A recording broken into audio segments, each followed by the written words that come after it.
आइए, कक्षा 10वीं गणित में आप सभी का स्वागत है।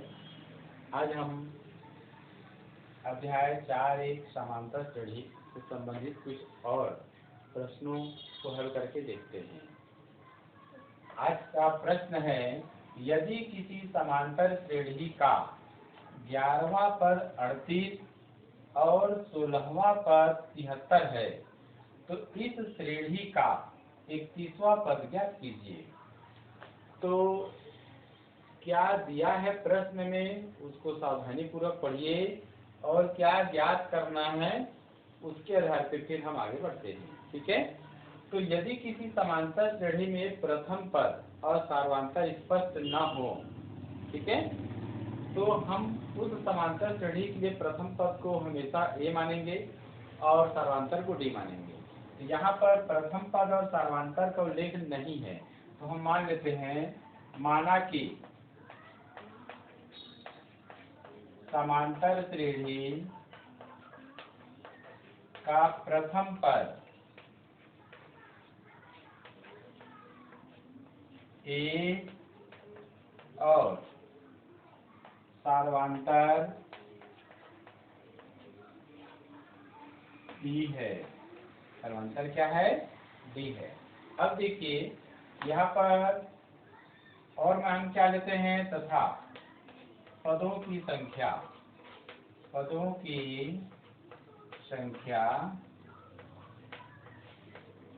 n है, ऐसे। ठीक है। अब प्रश्न पढ़ते हैं हम। ध्यान दीजिए, ये प्रश्न 3 भाग में है, 3 हिस्से में है। पहला हिस्सा क्या है, समांतर श्रेणी का 11वां पद 38 और 16 पद 73 है। ठीक है ना। तो ये पहला हिस्सा हो गया, 11वां पद 38, ये प्रश्न का पहला भाग। दूसरा भाग 16वां पद 73 है और तीसरा भाग है इस श्रेणी का 31वां पद ज्ञात कीजिए। तो पहले और दूसरे भाग की मदद से हम सबसे पहले प्रथम पद और सार्वंतर डी का मान ज्ञात करने का प्रयास करेंगे। तो यहाँ लिखिए, प्रश्नानुसार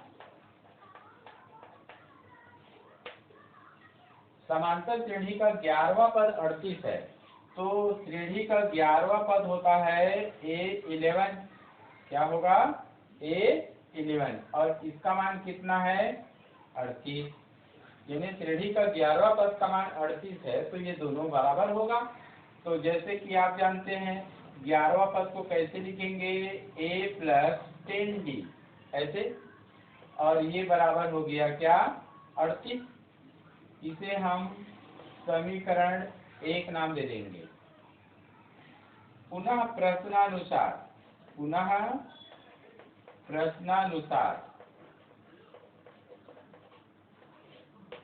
क्या कहता है दूसरा भाग, श्रेणी का 16वां पद 73 है, तो 16वां पद अर्थात A16 बराबर कितना है? 73 है। इस प्रकार से 16वां पद को कैसे लिखेंगे, A + 15D बराबर 73। ये समीकरण 2 हो गया। ध्यान दीजिए, यहाँ पर A भी मालूम नहीं है, D भी मालूम नहीं है। दूसरे समीकरण में भी A भी मालूम नहीं है, D भी मालूम नहीं है। तो आप पिछले चैप्टर में दो चर वाले रैखिक समीकरण का अध्ययन किया है। उन समीकरणों को हल करने की जो विधियां थी, विलोपन विधि, प्रतिस्थापन विधि, आलेखी विधि और वज्र गुणन या व्यापक हल विधि, तो उन चारों विधियों में से किसी भी एक विधि का प्रयोग हम समीकरण 1 और समीकरण 2 को हल करने के लिए कर लेते हैं, और उनकी सहायता से हम यहाँ पर चर A और चर D दोनों का मान ज्ञात करेंगे। ठीक है। तो आइए हम समीकरण 1 और 2 को हल करने के लिए विलोपन विधि का चयन करते हैं। तो यहाँ पर देखिए, समीकरण 1 में धन्य है, समीकरण 2 में भी धन्य है, दोनों का गुणांक समान है, 1 1। तो समीकरण 1 में समीकरण 2 को अगर हम घटा देते हैं तो यहाँ पर चर A विलोपित हो जाएगा। तो यहाँ पर क्या करेंगे, समीकरण 1 ऋण समीकरण 2 से, समीकरण 2 से। आइए लिख लेते हैं पहले समीकरण एक को, तो a प्लस 10d बराबर हो गया 38। दूसरा समीकरण है a प्लस 15d और बराबर हो गया कितना 73। घटा रहे हैं तो चिन्ह बदल जाएगा जी, यहाँ ऋण आ जाएगा, यहाँ भी ऋण चिन्ह लग जाएगा और यहाँ भी ऋण चिन्ह लग जाएगा। धन ऋण कैंसिल हो गया। तो अब यहाँ देखिए 15 और 10, तो यह 10 में ये घटा देंगे ऋण 15 को इसमें, तो यहाँ पर देखिए ये हो जाएगा ऋण 5d, ठीक है। और यहाँ पर 73 में 38 घटाइए, तो 73 में 38 घटाएंगे तो यह जाएगा 5, ठीक है। और उसके बाद कितना आ जाएगा 3, ऐसे, ठीक है। और चिन्ह यहाँ पर क्या लग जाएगा ऋणात्मक, ठीक है। दोनों तरफ मान क्या है ऋणात्मक है,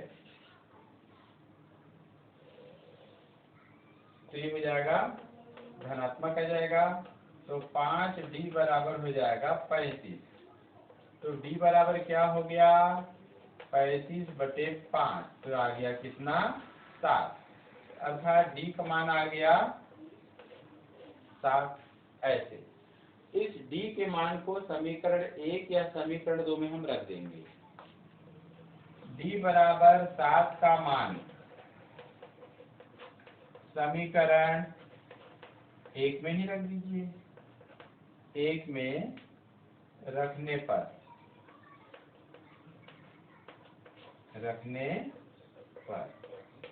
आइए देखते हैं समीकरण 1 क्या है।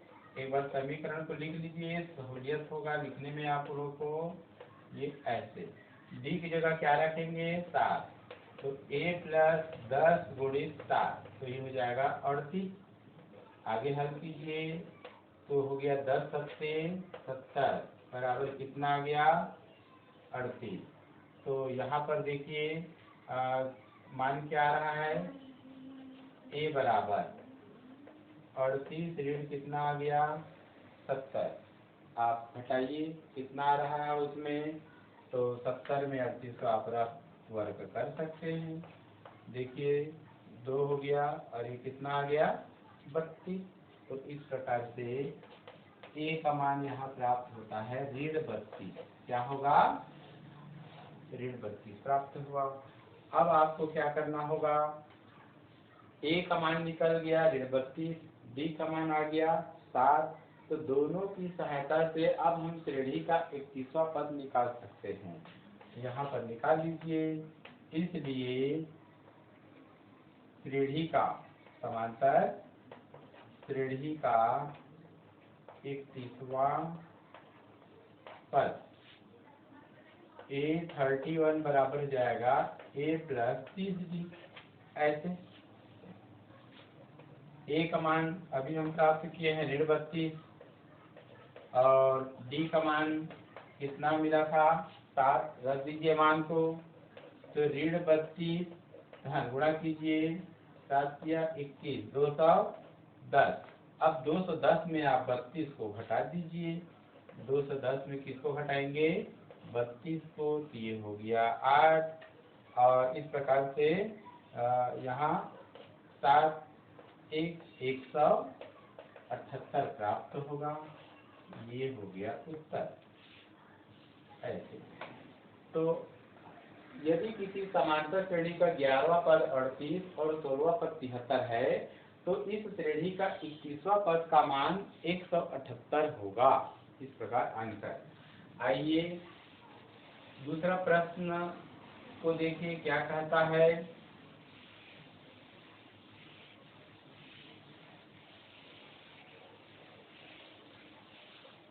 देखिए प्रश्न दूसरा, यहाँ किसी समांतर श्रेणी का 12वां पद उसके 5वें पद से 14 अधिक है, ठीक है। तो दोनों पदों का योग 36 है, तो श्रेणी का nवां पद ज्ञात कीजिए। आइए दूसरा का हल करते हैं। यहाँ भी देखिए समांतर श्रेणी स्पष्ट नहीं है। यहाँ प्रथम पद क्या है सर्वांतर क्या है ये हमें मालूम नहीं है। तो आप यहाँ लिख लीजिए, माना कि समांतर श्रेणी का प्रथम पद ए और सार्वंतर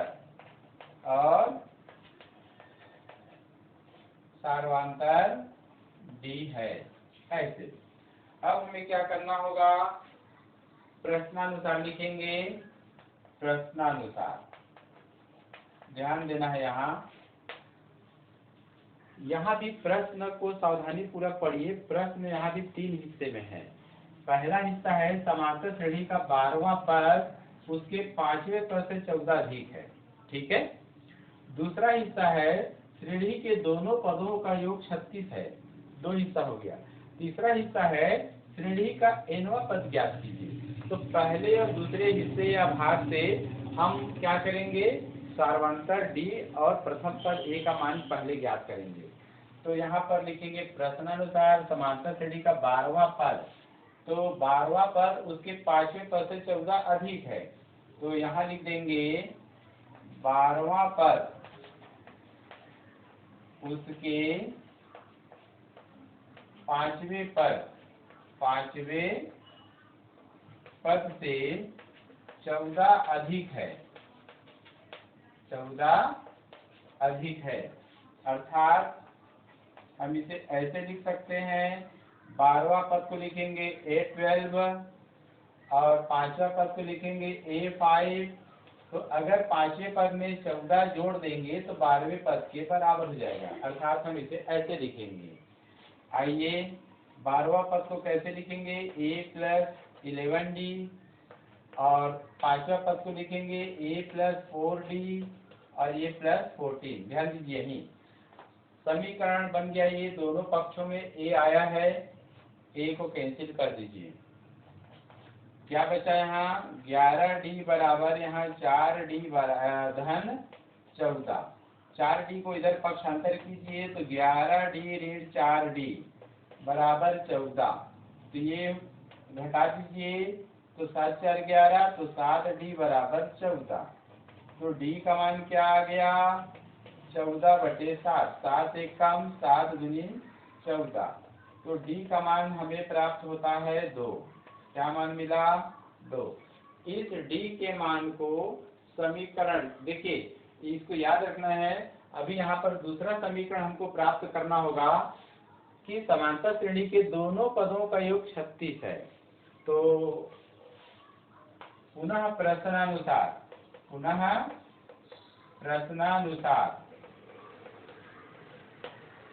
दोनों पदों का योग कितना है, 36 है। कौन से 2 पद, तो 12वां पद और 5वां पद। यहाँ लिख देंगे A5 + A12 बराबर आ गया 36। आइए देखते हैं, 5वां पद लिखेंगे A+4D और 12वां पद लिखते हैं A+11D बराबर 36। हल कीजिए, समान पद को जोड़ लेंगे तो 1 और 1 2A। इसी प्रकार 4D और 11D हो गया कितना, 15D और बराबर हो गया 36। ध्यान देना है, यही D का मान हमें 2 प्राप्त हुआ है, तो यहाँ पर D का मान 2 रख लेंगे। ये 2A धन यहाँ पर 15 × 2 बराबर 36।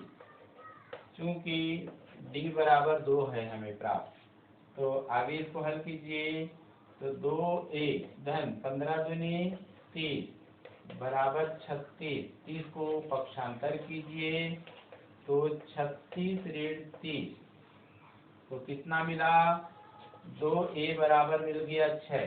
ठीक है जी। तो A का मान क्या मिला हमें, 6/2। 6/2 मिला, 6/2। तो इसको हल करेंगे तो कितना मिल जाएगा, 3। तो इस प्रकार से हमें A का भी मान प्राप्त हुआ।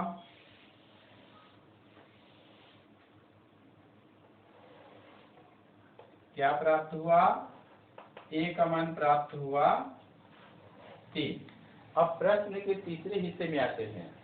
तो इस श्रेणी का यानी समांतर श्रेणी का nवां पद ज्ञात कीजिए। तो इसलिए समांतर श्रेणी का एनवा पद ए एन बराबर ए प्लस एन माइनस 1 डी से। तो ए का मान है 3 और एन तो ज्ञात करना है और डी का मान कितना मिला है हमें 2। यहाँ लिख देंगे 2। हल कीजिए 3 इसको गुणा कीजिए 2n ये हो जाएगा 2 एकम 2। इस प्रकार से इसको देखिए ये 2n हो गया 3 में 2 घटा तो 1 बचा धन 1 इस प्रकार से। तो श्रेणी का nवां पद का मान आ जाएगा 2n प्लस 1। तो इस प्रकार से हमने दूसरा प्रश्न को भी हल कर लिया। अब हम आगे एक और प्रश्न देखते हैं। आइए तीसरा नंबर का प्रश्न।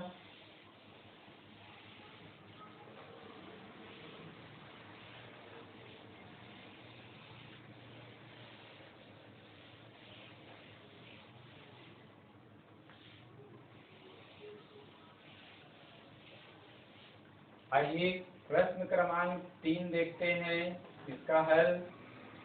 ठीक है, तो यहाँ ध्यान देना होगा किसी समांतर श्रेणी के चौथे पद और 8वें पद का योग 24 है। ठीक है, ये पहला भाग हो गया प्रश्न का। तथा 6वें पद और 10वें पद का योग 44 है, ये दूसरा भाग हो गया। तो इस समांतर श्रेणी के पहले 3 पद ज्ञात कीजिए, अर्थात प्रश्न का तीसरा हिस्सा हो गया। आइए इस समांतर श्रेणी में भी हमको प्रथम पद ए समांतर डी मानना होगा। तो माना कि समांतर श्रेणी का प्रथम पद ए और सार्वंतर बी है ऐसे। अब प्रश्न को पढ़ते हैं। किसी समांतर श्रेणी के चौथे पद और 8वें पद का योग 24 है। तो यहाँ लिखेंगे प्रश्नानुसार समांतर श्रेणी के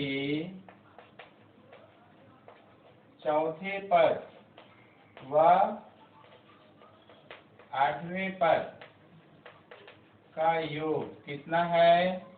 तो 24 है। यहाँ लिख देंगे 24। अर्थात इसे हम इस प्रकार भी लिख सकते हैं A4 चौथा पद को A4 प्लस 8वें पद को A8 और दोनों का योग हो गया 24। आइए चौथे पद को लिखेंगे A प्लस 3D और 8वें पद को लिखेंगे A प्लस 7D बराबर 24। समान पद को जोड़ लीजिए, 1 और 1 2A। इसी प्रकार 7 और 3 10D बराबर क्या आ गया 24। देखिए एक समीकरण प्राप्त होता है। चाहे तो इस समीकरण को सरल करने के लिए पूरे में 2 का भाग कर दीजिए। तो इसको हम ऐसे भी लिख सकते हैं, 2 का भाग करेंगे 2 कट जाएगा, ए बचेगा। यहाँ 2 पंचे 10 हो जाएगा और ये 2 बारह 24। ये समीकरण नंबर 1 हो गया। यहाँ पर लिखेंगे पुनः प्रश्नानुसार। ध्यान देना है, पुनः प्रश्नानुसार। तो प्रश्नानुसार दूसरा भाग देखिए प्रश्न का कि ये कहता है 6वें पद और 10वें पद का योग 44 है। यहाँ लिखेंगे 6वें पद और 10वें पद का योग कितना है 44 है। अर्थात इसे हम इस प्रकार लिखेंगे A6 प्लस A10 बराबर 44 ऐसे। A6 के बदले लिखेंगे A प्लस 5D और A10 के लिखेंगे A प्लस 9D बराबर 44। आइए समान पद को यहाँ भी जोड़ लेते हैं। तो 1 और 1 2A, यहाँ पर ये हो जाएगा 14D बराबर 44। देखिए ये भी एक दूसरा समीकरण प्राप्त होता है। यहाँ समीकरण के दोनों अगर पक्षों में 2 का भाग कर देंगे तो समीकरण सरलतम रूप में आ जाएगा। ठीक है, तो भाग कर दीजिए। तो यहाँ बच जाएगा A और ये हो जाएगा 7D और ये हो जाएगा कितना 22। ये समीकरण नंबर 2 हुआ। आइए समीकरण 1 और समीकरण दो को देखते हैं। यहाँ पर भी दो चर राशि है ए और डी, यहाँ भी दो चर राशि है ए और डी। तो दोनों ही चर राशि में एक का मान हमको पहले ज्ञात करना होगा, इसके लिए दूसरे चर राशि को विलोपित करना होगा। तो आइए दोनों समीकरणों को विलोपन विधि से हम हल कर लेते हैं। तो उस दोनों समीकरण को जोड़ देंगे, समीकरण घटाएंगे, समीकरण 1 ऋण समीकरण 2 से। घटा इसलिए रहे हैं कि दोनों समीकरणों में ए का जो मान है धनात्मक है, ठीक है। तो समीकरण 1 ऋण समीकरण 2 से। आइए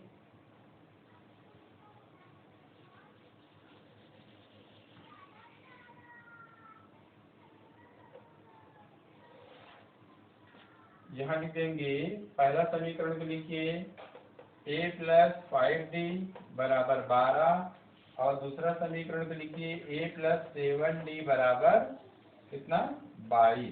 ऐसे घटा रहे हैं, चिन्ह बदल जाएगा, ये ऋण हो जाएगा, ये भी ऋण और ये भी ऋण, धन ए ऋण कैंसिल हो गया।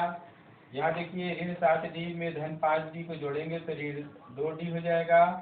और इसी प्रकार ऋण 22 में धन 12 को अगर हम जोड़ते हैं तो कितना आ जाएगा ऋण 10। दोनों तरफ ऋणात्मक मान है तो धन हो गया, तो d बराबर आ गया 10/2, अर्थात d का मान प्राप्त होता है कितना 5। इस d के मान को समीकरण 1 में रखेंगे तो a का मान होगा प्राप्त। d का मान समीकरण 1 में रखने पर, देखिए रखते हैं, तो यहाँ रखिए a धन 5 गुणी d का मान है 5 और ये बराबर है 12। आगे हल करते हैं, a प्लस 5 पंचे 25 बराबर 12, तो a बराबर 12 ऋण 25 हो गया, ठीक है। तो a का मान कितना मिलता है यहाँ पर ऋण 13। इस प्रकार से समांतर श्रेणी का प्रथम पद ऋण 13 प्राप्त होता है और सार्वंतर d का मान 5 प्राप्त होता है। अब हम a और d की सहायता से इस समांतर श्रेणी के अगले 3 पद को ज्ञात करेंगे, अगले यानी शुरू के 3 पद को। तो आइए ज्ञात कर लेते हैं।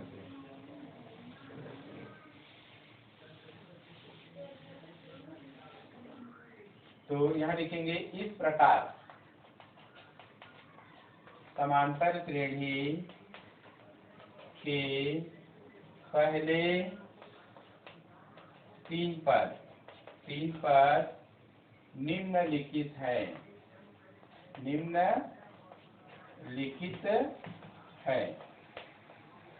ऐसे।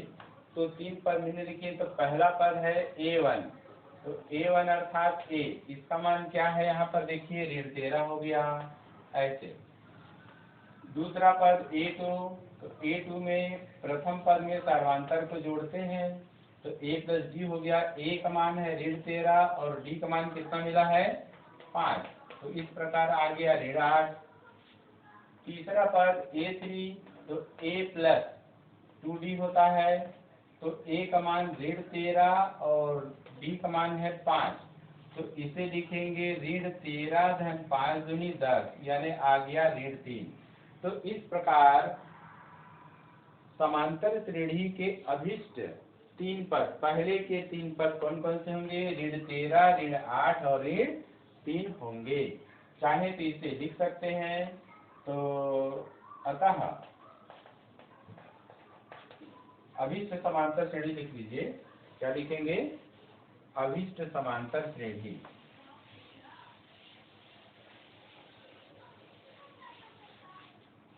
अतः अभिष्ट समांतर श्रेणी निम्न होगा। तो ऋण 13, ऋण 8, ऋण 3, इसी प्रकार श्रेणी के पद आगे बढ़ेंगे और यहाँ आप लिख दीजिए आंसर, ऐसे। तो इस प्रकार से अभी आपने 3 सवालों को हल करना सीखा है। आइए एक छोटा सा प्रश्न और देख लेते हैं जो इन सबसे अलग प्रकार का है।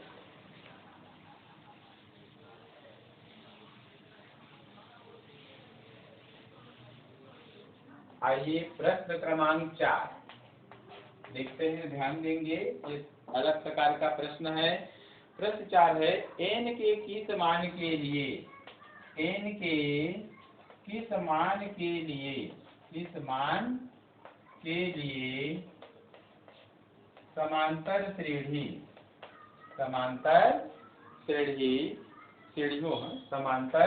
श्रेणियों दो समांतर श्रेणी है ना यहाँ पर 63, 65, 67, 63, 65, 67, फिर ये पद आगे बढ़े गए हैं। और दूसरा समांतर श्रेणी है 3, 10, 17, 3, 10, 17। इस प्रकार जिसके भी पद आगे बढ़ रहे हैं के nवें पद बराबर होंगे, के nवें पद बराबर होंगे। ऐसे आइए प्रश्न को एक बार अच्छे से समझ लेते हैं। यहाँ पर दो समांतर श्रेणी दिया हुआ है। पहला समांतर श्रेणी है 63, 65, 67, इस प्रकार से पद आगे बढ़ रहे हैं। और दूसरा समांतर श्रेणी है 3, 10, 17, पद आगे बढ़ रहे हैं। दोनों समांतर श्रेणियों में हमको n का ऐसा मान चाहिए जिसके लिए nवें पद दोनों समांतर श्रेणी का बराबर हो जाए। ठीक है, तो आइए हल करना प्रारंभ करते हैं।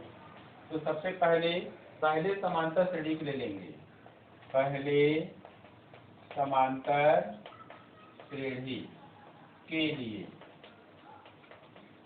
ऐसे प्रथम पद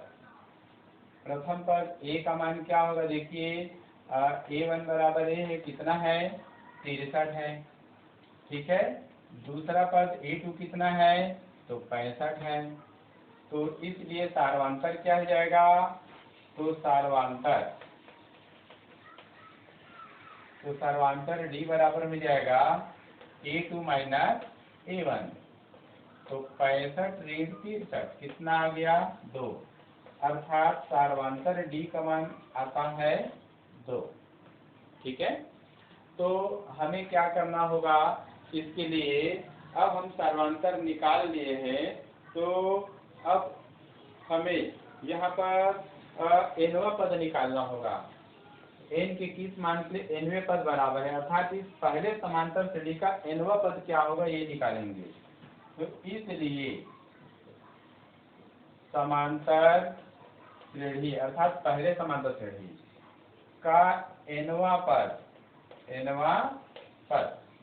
तो nवा पद अर्थात an बराबर क्या होगा, तो सूत्र है a plus n minus 1d।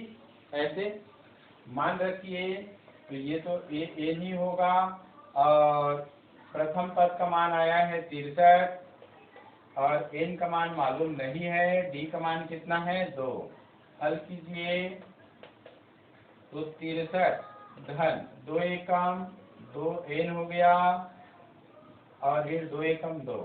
ठीक है जी, तो ये a2 बराबर हो जाएगा 63 में 2 घट जाएगा तो कितना जाएगा 61, तो धन 61। तो इस प्रकार से हम क्या निकाल, यहाँ पर ये an है, क्या है an। तो इस प्रकार से हमने पहले समांतर श्रेणी के लिए nवें पद का मान निकाला 2n प्लस यहाँ पर 61 है। अब हमें क्या करना होगा, दूसरे समांतर श्रेणी के लिए nवें पद का मान ज्ञात करेंगे। तो इसके लिए यहाँ लिखेंगे दूसरे समांतर श्रेणी के लिए आइए देखते हैं प्रथम पद, इसको कैपिटल लेटर में मान लीजिए। a1 बराबर a कितना है ये, तो इसके लिए मान है ये 3। ठीक है, और a2 का मान कितना है ये है 10। तो इसलिए सार्वंतर d निकालेंगे। तो d निकालने के लिए a2 में से a1 को घटाना होगा। तो कितना हो गया, a2 का मान 10 है, a1 का मान 3 है। तो d बराबर कितना आ गया जी 7 आ गया। ठीक है, तो अब हमको क्या करना होगा, दूसरे समांतर श्रेणी का nवां पद निकालेंगे। इसलिए दूसरे समांतर श्रेणी का nवां पद, ठीक है। तो इसके लिए nवां पद निकालने के लिए क्या करेंगे, an बराबर a प्लस n-1 और ये d, ऐसे। आइए आगे हल करते हैं। an बराबर, a का मान कितना माने हैं हम, a का मान है 3 और n तो मालूम नहीं है, और d का मान कितना आया 7। आइए इसको आगे हल कर लेते हैं। तो ये आगे हल होगा तो an बराबर, देखिए 3 धन 7 एकम 7n ऋण 7 हो गया, 7 को गुणा दोनों से करेंगे। इसको हल करते हैं तो an बराबर, तो 7n ऋण हो जाएगा 4। तो इस प्रकार से दूसरे समांतर श्रेणी के nवें पद का मान 7n ऋण 4 प्राप्त होता है। तो प्रश्न क्या कहता है कि nवें पद है ना, n के किस मान के लिए ये दोनों समांतर श्रेणी के nवें पद बराबर होंगे, अर्थात ये दोनों मान क्या होंगे, बराबर होंगे। तो यहाँ लिख देंगे प्रश्नानुसार, प्रश्नानुसार ऐसे। तो an बराबर n, तो इसका मान कितना है 2n प्लस यह 61 है, और इसका मान है 7n-4। आइए n वाला पद को बाईं तरफ ले लें तो ऋण 7n, और अचर पद को दाईं तरफ ले लें। इस प्रकार से ये हो जाएगा ऋण 5n, और ये हो जाएगा ऋण 65। दोनों तरफ का ऋणात्मक मान कट गया, तो 5n बराबर 65 हो गया। तो इसलिए n बराबर कितना आया 65/5, अर्थात n का मान मिलता है हमको 13×5 65, तो ये 13। कहने का अर्थ यह है, इस समांतर श्रेणी में n का मान 13 है, 13 प्राप्त होता है, अर्थात कि 13वें पद यानी n का मान 13 के लिए दोनों समांतर श्रेणी के nवें पद बराबर होंगे, ठीक है। तो इस प्रकार आप यहाँ उत्तर लिख लीजिए। इन्हीं प्रश्नों को ध्यान से आप देखिए, पढ़िए और अभ्यास करते रहिए। इसी प्रकार के अन्य प्रश्नों को भी आप बनाने का एक प्रयास कर सकते हैं। शेष सवाल अगली कड़ी में देखते हैं। धन्यवाद।